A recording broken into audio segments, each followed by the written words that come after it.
வணக்கம் friends, cooks and drips சேனலில் நாம் இன்றைக்கி பார்க்க போகிற அரைச்சி விட்ட சட்டி மீன் குழம்பு தாங்க. மண் சட்டியில் மணக்க செய்ய போகிறோம்.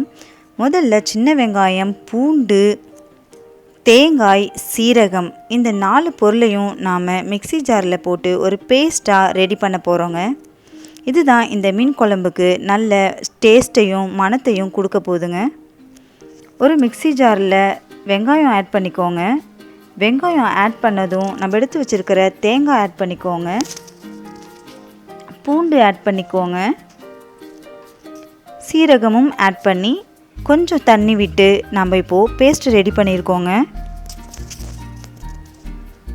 வாங்க இப்போது குழம்பு செய்யறதுக்கு தேவையான பொருட்கள் பார்ப்போம்.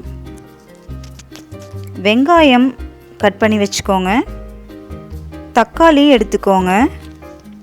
பூண்டு, பச்சை மிளகாய், கருவேப்பிலை, வெந்தயம், மஞ்சப்பொடி, குழம்பு மிளகாய்த்தூள். மிளகாய் பொடி நம்ம வீட்டிலையே ரெடி பண்ண பொடி தாங்க. குழம்பு செய்யறதுக்கு நீங்கள் உங்கள் விருப்பப்பட்ட மீனை எடுத்து வச்சுக்கோங்க. குழம்பு செய்யறதுக்கு தேவையான புளித்தண்ணி நம்ம எடுத்து வச்சுருக்கோங்க. தாளிக்கிறதுக்கு எண்ணெய் எடுத்துக்கோங்க. உப்பு எடுத்துக்கோங்க. வாங்க நம்ம இப்போ எப்படி பண்ணலான்னு பார்ப்போம். ஒரு மண் சட்டி வச்சுக்கோங்க. அதில் எண்ணெய் விட்டு வெந்தயம் சேர்த்துக்கோங்க. வெந்தயம் நல்லா பொரிஞ்சு வர வரைக்கும் வெயிட் பண்ணி நம்ம எடுத்து வச்சுருக்கிற கருவேப்பிலை, பச்சை மிளகாய் சேர்த்துக்கோங்க. நல்லா கலந்து விட்டுட்டு எடுத்து வச்சுருக்கிற வெங்காயத்தையும் சேர்த்துக்கோங்க. வெங்காயம் நல்லா சீக்கிரமாக வெந்து வர்றதுக்கு நம்ம சிறிதளவு உப்பு சேர்த்து நல்லா கலந்து விட்டுக்கோங்க. நான் இப்போது உப்பு சேர்த்து நல்லா கலந்து விட்டுட்ருக்கிறேன் பாருங்கள்.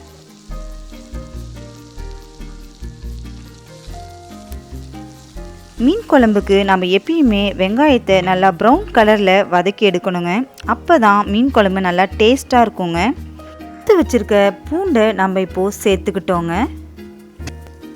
குழம்புக்கு தேவையான தக்காளியை நம்ம சேர்த்து சிறிதளவு மஞ்சள் பொடி சேர்த்து நல்லா மிக்ஸ் பண்ணி விட்டுக்கலாங்க.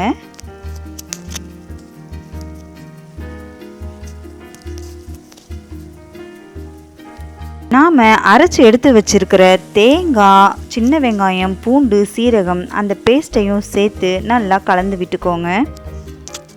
கலந்து விட்டு எடுத்து வச்சிருக்கிற மிளகாய் பொடியை சேர்த்துக்கோங்க. மிளகாய்த்தூள் சேர்த்து பச்சை வாசனை போகிற வரைக்கும் நல்லா கலந்து விட்டுக்கோங்க.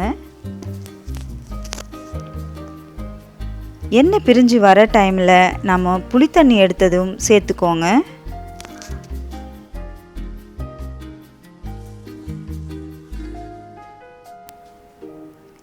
இந்த டைமில் நம்ம குழம்புக்கு தேவையான தண்ணியை ஆட் பண்ணிக்கலாங்க. உங்களுக்கு எந்த அளவுக்கு குழம்பு வேணுமோ அந்த அளவுக்கு சேர்த்துக்கோங்க தண்ணி. குழம்புக்கு தேவையான உப்பு சேர்த்துக்கோங்க. உப்பு சேர்த்து நல்லா கலந்து விட்டுக்கோங்க. கலந்து விட்டு லிட்டு போட்டு நல்லா க்ளோஸ் பண்ணி நல்லா கொதிக்க விடுங்க. குழம்பு நல்லா கொதிச்சு வந்ததும் நம்ம எடுத்து வச்சிருக்கிற மீனை அதில் ஒன்று ஒன்றா சேர்த்துக்கலாங்க. பாருங்கள், நான் இப்போது குழம்புல மீனை சேர்த்துக்கிட்டு இருக்கிறேன். மீன் சேர்த்து மீன் வேகிற வரைக்கும் குழம்பு நல்லா கொதிக்க வச்சு நீங்கள் எடுத்துக்கலாங்க.